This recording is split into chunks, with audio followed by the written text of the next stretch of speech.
Hello student, आज हम जानेंगे हिंदी वर्णमाला के बारे में। यानी कि हिंदी वर्णमाला क्या होती है और भाषा में उसका क्या स्थान होता है, और हिंदी वर्णमाला के अंदर कितने स्वर होते हैं, कितने व्यंजन होते हैं और कितने संयुक्त अक्षर होते हैं, उन सभी के बारे में हम इस वीडियो के अंदर समझने वाले हैं। तो आप ज़रा ध्यान से इसे देखिए। चलिए शुरू करते हैं। हिंदी भाषा विश्व की समस्त भाषाओं में सर्वाधिक वैज्ञानिक मानी जाती है। और क्यों मानी जाती है, अब हम आगे जानेंगे कि इसको वैज्ञानिक दर्जा क्यों दिया हुआ है। क्योंकि इसे भारत की राष्ट्रभाषा और राजभाषा का दर्जा भी दिया हुआ है। विश्व की प्रत्येक भाषा की तरह ही हिंदी भाषा की भी सबसे सूक्ष्म इकाई होती है। क्या होती है? सबसे सूक्ष्म इकाई, जिसको कहते हैं वर्ण। ठीक है, और वर्णों के व्यवस्थित समूह को ही कहते हैं हम वर्णमाला। जैसे इंग्लिश में अल्फ़ाबेट्स होते हैं, ठीक है, A to Z अल्फ़ाबेट्स होते हैं, वैसे ही हिंदी में वर्णमाला होती है और उनकी सहायता से शब्दों का निर्माण होता है। और शब्दों की सहायता से शब्दों के व्यवस्थित समूह को हम एक सेंटेंस कहते हैं, एक वाक्य कहते हैं। तो हिंदी वर्णमाला में कितने वर्ण होते हैं टोटल, यहाँ पर हम जानेंगे। यहाँ पर होते हैं 44 वर्ण। ये सब क्वेश्चन मैं आपसे पूछने वाली हूँ लास्ट में, इसलिए वीडियो को ध्यान से देखना, ठीक है। तो कितने वर्ण होते हैं हिंदी वर्णमाला में? 44 टोटल वर्ण होते हैं, ठीक है। और उसके बाद जो इसके अंदर होते हैं स्वर की संख्या होती है 11 और व्यंजन की संख्या होती है 33। कितनी संख्या होती है? 33। तो यहाँ पर हम जानेंगे कि स्वर क्या होते हैं, स्वरमाला क्या होती है। जो स्वरमाला होती है वे ऐसे वर्ण होते हैं जिनके उच्चारण के लिए किसी अन्य वर्ण की सहायता की ज़रूरत नहीं होती है, तो उसे स्वर वर्णमाला के नाम से जानते हैं। और इसमें ये स्वर कितने होते हैं? 11 स्वर होते हैं। यहाँ तक आपको समझ आई होगी बात। आगे देख लेते हैं। अब जानेंगे हम व्यंजन के बारे में कि व्यंजन क्या होते हैं। तो जो व्यंजन होते हैं, व्यंजन के उच्चारण के लिए स्वरों की सहायता की ज़रूरत पड़ती है। जो 11 स्वर होते हैं ना हिंदी में, उनकी हमें हेल्प की ज़रूरत पड़ती है, सहायता की ज़रूरत पड़ती है वर्णमाला में व्यंजन के उच्चारण के लिए। हिंदी वर्णमाला में व्यंजन कितने होते हैं? 33 व्यंजन होते हैं।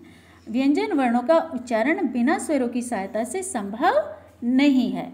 यानी कि किसी व्यंजन में स्वर को मिला दिया जाता है तो वह संपूर्ण व्यंजन कहलाता है।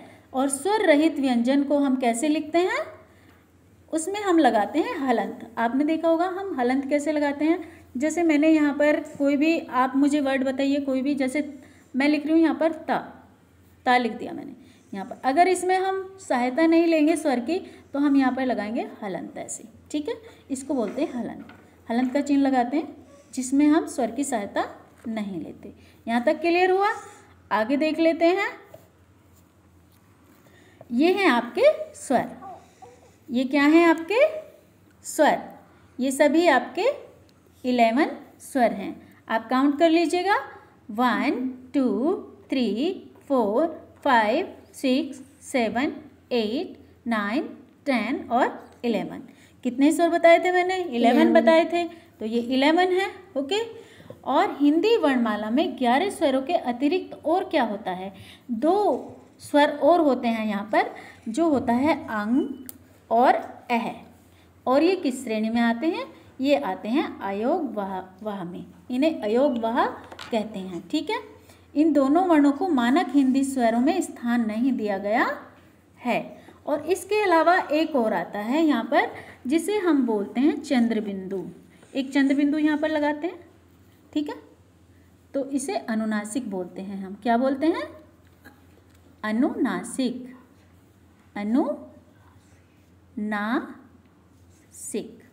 ऐसे अनुनासिक, ओके। ये अनुनासिक होती है, ठीक है। ये क्लियर हो गया होगा। आगे देख लेते हैं। आगे कुछ क्वेश्चन है आपसे मैं पूछने वाली हूँ। हिंदी वर्णमाला में कितने वर्ण होते हैं? बोलो। 44। 44।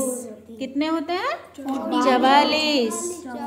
हाँ, और हिंदी वर्णमाला में स्वरों की संख्या कितनी होती है? 11। ओके। और हिंदी में कुल कितने व्यंजन होते हैं? तो ये होते हैं 33। कितने व्यंजन होते हैं? 33 यानी कि 33। ओके। और स्वर होते हैं कितने? स्वर होते हैं 11। और यहाँ पर जो संयुक्त व्यंजन होते हैं, संयुक्त व्यंजन, ओके, जो संयुक्त व्यंजन होते हैं वो ये होते हैं अक्षय, त्रय, अज्ञेय और श्रेय। ठीक है। और ये किसकी सहायता से बनते हैं? ये जो बनते हैं ये कुछ दो वर्णों की सहायता से बनते हैं। ठीक है, 2-3 वर्णों की सहायता से बनते हैं। जैसे ये अक्षय है, अक्षय में क और वो षटकोण वाला से और ए। ठीक है, इस तरह से बनते हैं क स अ। और अक्षय बन गया। तय में तय और रे और ए, तय और रे और ए का यूज होता है। और अज्ञेय में ज और य और अ का यूज होता है। और श्रेय में श र अ का यूज होता है। तो इस तरह से ये संयुक्त व्यंजन कहलाते हैं। और का से अज्ञेय तक कितने टोटल अक्षर होते हैं? अगर आपसे पूछ लिया जाए कि का से अज्ञेय तक कितने टोटल अक्षर होते हैं, यानी कि वो व्यंजन की श्रेणी के अंदर ही आते हैं, तो ये होते हैं 36। कितने होते हैं? 36। चलिए आगे देखते हैं। अब आपको यहाँ पर मैं बताने वाली हूँ कि जो स्वर होते हैं उनका उच्चारण इंग्लिश अल्फ़ाबेट लेटर्स के साथ हम कैसे करते हैं, यानी कि कौन से अल्फ़ाबेट्स उसके साथ उसमें काम आते हैं उसके उच्चारण करने में। ठीक है, जैसे अ है, अ को उच्चारण करने के लिए सिर्फ हम ए का यूज करेंगे, सिंगल ए का यूज करेंगे। ये सिंगल ए है। अगर आ जाता है आ, कई बार आ आता है बीच में, लेकिन हम जब स्टार्टिंग में आ आता है, अगर आरती हम लिखते हैं तो तब हम डबल ए का यूज करेंगे। ठीक है, स्टार्टिंग में ए आ रहा है, ठीक है, आ रहा है, उसमें हम डबल ए का यूज करेंगे। लेकिन अगर आ बीच में आ जाता है, जैसे हम लिखेंगे राम, राम लिखेंगे तो राम में सिंगल ए का यूज करेंगे। ठीक है, आ की मात्रा के लिए सिंगल ए का यूज करेंगे। और अगर हम पूरा वर्ड ले रहे हैं आ से आम, तो उसके लिए हम करेंगे डबल ए का यूज। ये समझ में आया? आगे देखते हैं। छोटी ई की मात्रा के लिए, छोटी ई की मात्रा के लिए हम आय का यूज करेंगे, आय। ठीक है, बड़ी ई की मात्रा के लिए हम डबल ई का यूज करेंगे, बड़ी ई की मात्रा के लिए। और ऊ, जो छोटे ऊ से, जो छोटा ऊ होता है, छोटे ऊ की मात्रा के लिए हम यू का यूज करते हैं, यू लेटर को यूज करते हैं। ठीक है, आगे देखते हैं। बड़े ऊ की मात्रा के लिए, बड़े ऊ की मात्रा के लिए हम डबल ओ का यूज करते हैं। ठीक है, ये डबल ओ का यूज। और रिरी के लिए हम आर आई का यूज करते हैं, रिरी की मात्रा के लिए। ओके, ए की मात्रा के लिए हम ई का यूज करते हैं। ठीक है, और आई की मात्रा के लिए, आई की मात्रा के लिए हम ए ई का यूज करते हैं। और ओ की मात्रा के लिए हम, जो ओ की मात्रा है इसके लिए हम ओ का यूज करते हैं। औ की मात्रा के लिए ए यू का यूज करते हैं, ए यू अल्फ़ाबेट्स हम उसमें यूज करते हैं। अंक के लिए ए एन यूज होता है। और अह के लिए ए एच यूज होता है, ये आह की आवाज़ निकालता है। ठीक है, ये आपको समझ आ गए होंगे अच्छे से।